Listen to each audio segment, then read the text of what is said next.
guys, Matthew Morrow here with MorrowInvest.com. I'm coming to you today with another 2-minute tip of the day. All right, today's tip of the day, again, groundbreaking, shattering, right? Learn math. People are like, oh, I don't want to learn math. I'm going to click off this video right now. That's not what I want to do. Let me tell you, one of the most important things you can do, one of the most important tools you can have is to learn math, just basic math. And I promise you, if you can add, subtract, multiply, and divide, you will be a successful investor. There are some people that can't balance their checkbook, and I'm not making fun of you. It is just a discipline, right? Now, a lot of people tell me, well, I'm just not good at math, or I don't get math. Well, there's a good thing. We're not in school anymore.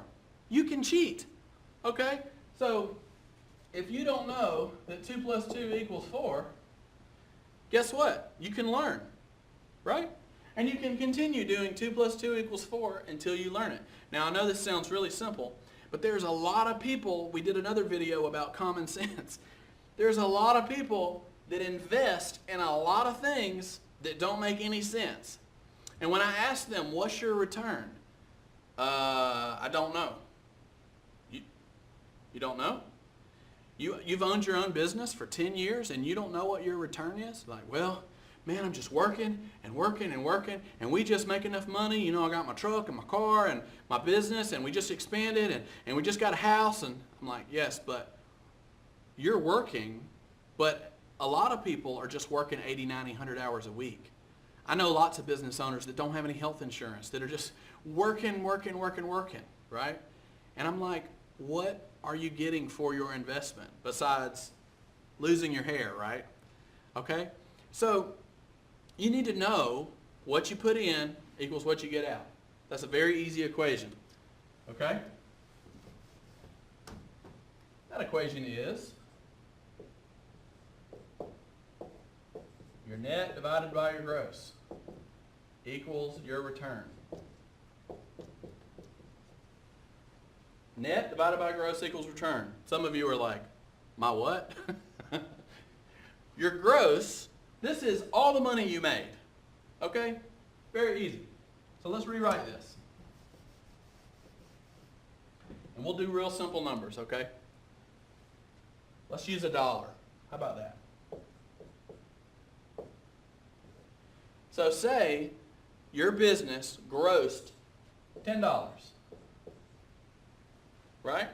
This is all the money you made. Right?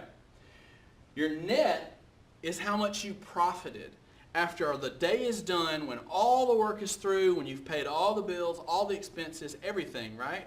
You're left with what's left over, right? Your profit. That's your net. So you take your net number, that's your $1 that you have left over. It took you $10 to make that. 10 divided into 1 is 10%. You made a 10% return. That's pretty good, right? So one thing that happens quite a bit is I'll ask people that want to do investments with me.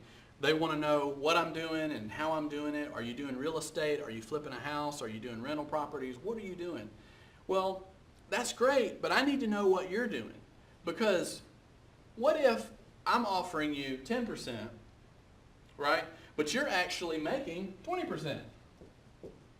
Doing what you're already doing. This happens all the time. I was just reading a great book by Dave Ramsey called EntreLeadership that he's got, came out with a few years ago. It's a great book if you'll pick it up. One of the things he talks about, and this happens all the time, is that people are successful in whatever business they're doing, right? They're a farmer, they sell trees, they have a nursery, they own a lawn service, they're a painter, whatever, right? They've made good money in their business. Then, as you get more money, opportunity comes your way because cash is still king. So if people think you have money, they're going to come to you and start giving you more opportunity. They're going to say, hey, invest in my business, invest in me, invest in this thing, right? So what happens a lot of times is people that are really successful in one genre will take their money that they've made doing what they do, and they'll put it into something that they know nothing about. Perfect example is a restaurant, right? So they've made their money in XYZ business. Somebody approaches them, oh, you are so successful, you will be successful in any business you do. No, that's not necessarily the case. There are different skill sets for each type of business, and you may or may not be good at one or the other. You might be great at cutting grass, but be terrible preparing food, right? Or managing a kitchen at rush hour, right? Okay, so you need to know what it is you're invested in and how much you're making so that you know if another opportunity comes along, if it's a better opportunity. And of course, you can figure out your risk and all that at that time as well. I hope this tip of the day has helped you. Have a great day.